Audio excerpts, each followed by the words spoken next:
Estamos indo em direção à última semana de ProQuest. Muitos bonecos rotacionaram, o meta mudou pra caramba. E vamos dar uma olhada aí no gráfico de pizza dos personagens que foram bem nesse último ProQuest e falar um pouco sobre como que o meta chacoalhou, beleza? Bora lá. A gente tem aqui, dia 13 de maio, é literalmente agora que eu tô gravando esse vídeo. A gente tem um Florian agora dominando. É engraçado que a gente tava vendo Viserai, o Viserai foi, aí apareceu a Aurora foi, agora a gente tá vendo Florian. Cara, isso é um sinal, hein? Ó, vai ter que printar Runeblade de novo aí, porque, cara, é o Florian aí pra Vincent começar a ser a nova máquina do jogo? Eu acho que não. A Vincent ainda é um personagem Runeblade Shadow muito interessante, muito legal, mas acho difícil ter algum boneco aí que vai tomar igual foi esses três aí em específico. A gente tem Florian seguindo. Quem popularizou muito esse Florian foi o Florian Vareta, que o pessoal chama, né? Que tá usando a varinha, que é paga 2, dá 1 de dano arcano. Se esse dano passar, ele ganha um Runicient. Então a ideia é você ter 1 milhão de Runicient, né? Vai sempre dando Runicient aqui, Runicient aqui, Runicient ali, bloca, bloca, bloca, bloca, bloca, bloca, bloca. Quando você vai ver, tem 80 Runicient do lado dele, ele te dá um ataque lá, vai 9 físico, 80 arcano, e você que te vire aí pra segurar. A Nu segue sendo um dos favoritos da galera, é um deck que consegue ser muito bom contra listas que não conseguem bloquear muito bem a ela, sempre dando disrupt, coisas do gênero. O problema é que o Florian em específico é bem bom contra ela, ele consegue fadigar ela, tá? Olha só que doideira. E ele leva bastante reação de defesa, deixando o jogo da Nu, né, jogando para as reações, ficar bem difícil de jogar. Muita gente tá falando, né, que acredita que a Nu tome Living Legends ainda nesse ProQuest, mas eu acho bem difícil. Eu acredito que no Nacional ela tem chance de ir, e mesmo assim eu acho que ela fica aí para infernizar ainda a vida dos Guardians, né, que tem bastante dificuldade jogando contra ela.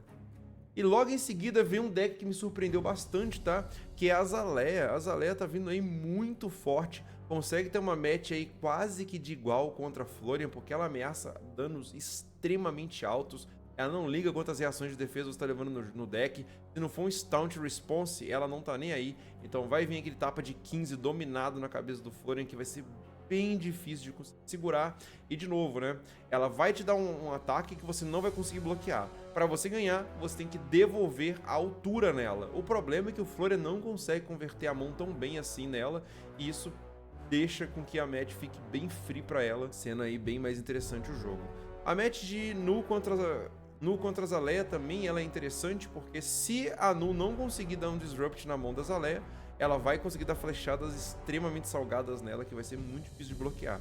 A vantagem é, se for para converter a mão em Disrupt, a Nu consegue fazer isso muito bem, principalmente que elas estão começando agora a dropar de Counter Blessings. Algumas estão levando Counter Blessings só de side para subir contra a Florian em específico. Porque você curar e não defender não é o suficiente aí para ir bem contra a Azalea. A match de Azalea contra a Nu é uma match que é bem interessante para ambos os lados, porque a Azalea vai estar sempre jogando uma flash dominada gigante na cabeça da Nu. A Nu consegue bloquear, porque ela tem muitos blocos aqui para 3 e algumas cartas que blocam para 4. Aonde o negócio fica estranho é que na hora de converter a mão, como eu comentei, a Nu consegue fazer isso muito bem, sempre dando algum ataquezinho que ameaça o arsenal, ou ameaça arsenal e carta na mão. Então isso aí deixa o jogo bem complicado aí para a Azalea. Principalmente cartas que forçam você banir o topo do deck, fazendo assim ela perder algumas flechas e alguns buffs valiosos. Logo em seguida a gente tem um Kano. O Kano é um boneco que sempre vai estar aparecendo, não tem jeito. Temos ótimos jogadores de Kano aqui no Brasil. Lá fora também vai aparecer sempre um ou outro topando. A gente tem a Prism, que é um deck que veio pra ficar. Ela tava meio sumidinha, e agora sem Enigma ela se torna a nova ilusionista chefe e única também, né? Olha que doideira. Muito forte, muito presente aí no meta. Aí depois a gente vem pra Marionette, que é outro assassino que tá indo muito bem, né? Que tá trazendo bastante cartas que a Nu trouxe.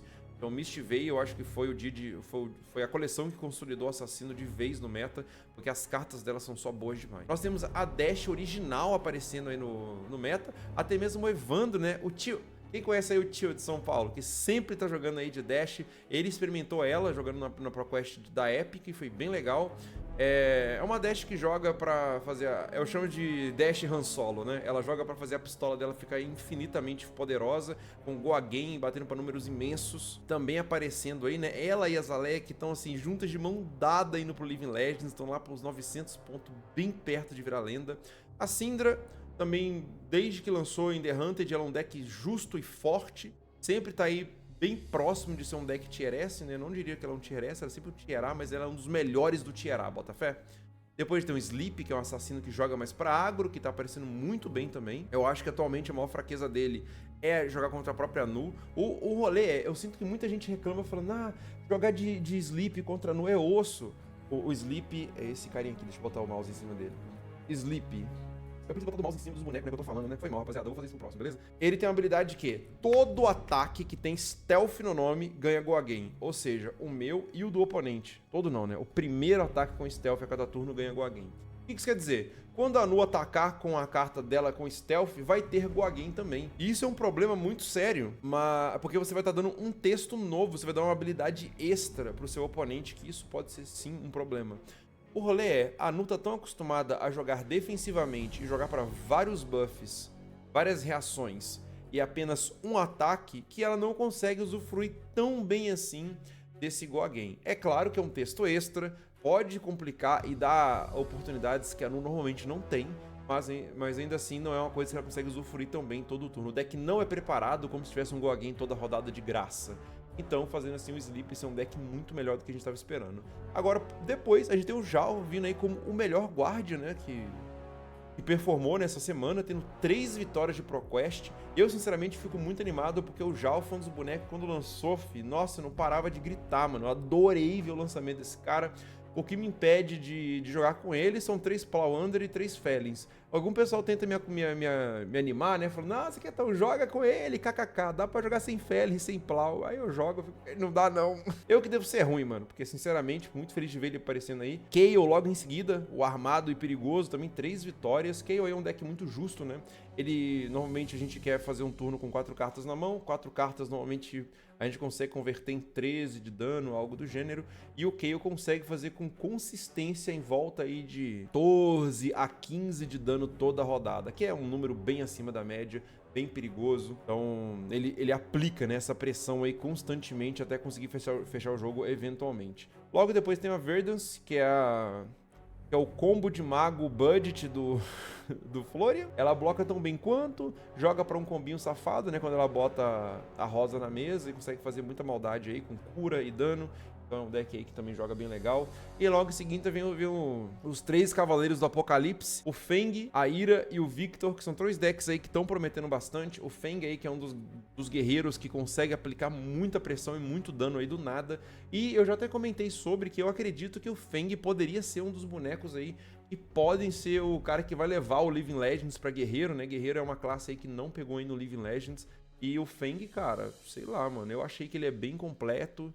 Ele tem cartas boas, ele tem acesso ao Dracônico, então se algum guerreiro fosse tomar Living Legends, eu acho que ele seria... Ele pode passar da Dori e se tornar o primeiro Living Legends, eu não duvidaria disso. A Ira, a melhor guardião do formato, né? Tirando o Florian. Ela consegue bater legal e ainda ter bastante boas reações para bloquear legal. Então ela consegue bloquear chique contra a Azalea, consegue bloquear legal contra a Nu.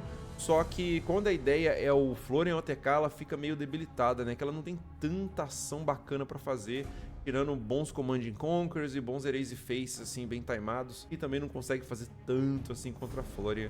Mas contra o resto do field é um deck que joga bem legal. E por último, o Victor, né? O meu deck que eu tenho jogado mais recentemente. Eu sou louco pra jogar de Bravo, mas enquanto não dá, eu jogo com qualquer Guardian que aparecer na frente. Então tô bem animado pra Valda, tô animado com o Victor. Quero muito jogar de Zhao, mas... o Zhao vai ter que ficar pra depois. Vamos ver se aí se o Florian depois que o Felin e os Palawander fiquem mais barato, né? Porque aí eu pego o meu set. Mas o Victor, ele tem uma boa match contra... eu diria que ele tem uma match ok, pelo menos, contra todo mundo do field. O Florian é uma match meio zoada? É, mas ele tem o que fazer. Você pode jogar de uma forma mais agressiva, ou jogar também pra fazer algum combinho safado de fazer uma visita Gold Main, ganhar uma porrada de Might e dar um Smack of Reality junto de Pummel, que você consegue dar um tapa de até uns 16 de dano mais ou menos, ameaçando o Runicient dele. E sinceramente, muita gente comentou sobre esse combo, né, de você fazer um Smack of Reality mais forte do que o normal, para não deixar o oponente bloquear. Porque o Smack of Reality é uma carta que quando você propõe, o cara bota a mão inteira, as armaduras tudo na frente e bloca esse dano. E que a solução estava sendo jogar para pra bravo, né? Aí você bota uma aura, passa. Quando a aura estoura, vai dar mais 5 de dano e vai fazer a carta custar menos 1. Então o smack vai pra 4, bate agora 9 mais 5, vai pra 14. E aí você manda um 14 dominado na cabeça do cara, fazendo pra ele ser bem difícil de bloquear.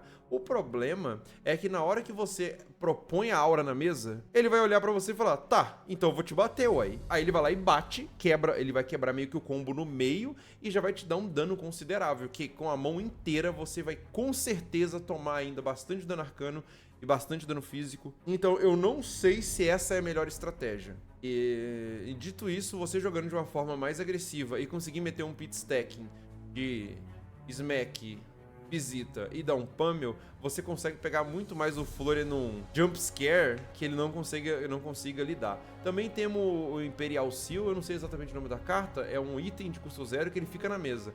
E quando você quebra ele, o próximo ataque seu que acertar, ele quebra o arsenal e o seu oponente não pode usar reações de defesa. O deck do Florian atualmente é um deck que usa e abusa de reações de defesa pra conseguir segurar bem, né? Tem o Shelter, tem os Rootbounds, tem Sync, então tem bastante aí reações de defesa pra conseguir proteger os seus Runichantes. Então vai ter uma hora que você simplesmente vai estar com a mão cheia, vai falar, mano, eu vou quebrar o bagulho, tô dando um smack com pummel, e aí ele não vai conseguir segurar muito bem, não vai conseguir reagir, né? Fazendo assim ele poder acabar perdendo seus Runichantes e, dito isso, perdendo o jogo logo em seguida, porque aí ou ele é fadigado, ou ele não vai ter dano mais suficiente pra ganhar o jogo de você, e vai ficar naquela briga dele bloca até eventualmente perder. Então eu acho que o Victor ele tem maneiras de jogar essa match. Contra a Nu é só você sidear pra jogar full agressivo, que também joga muito bem.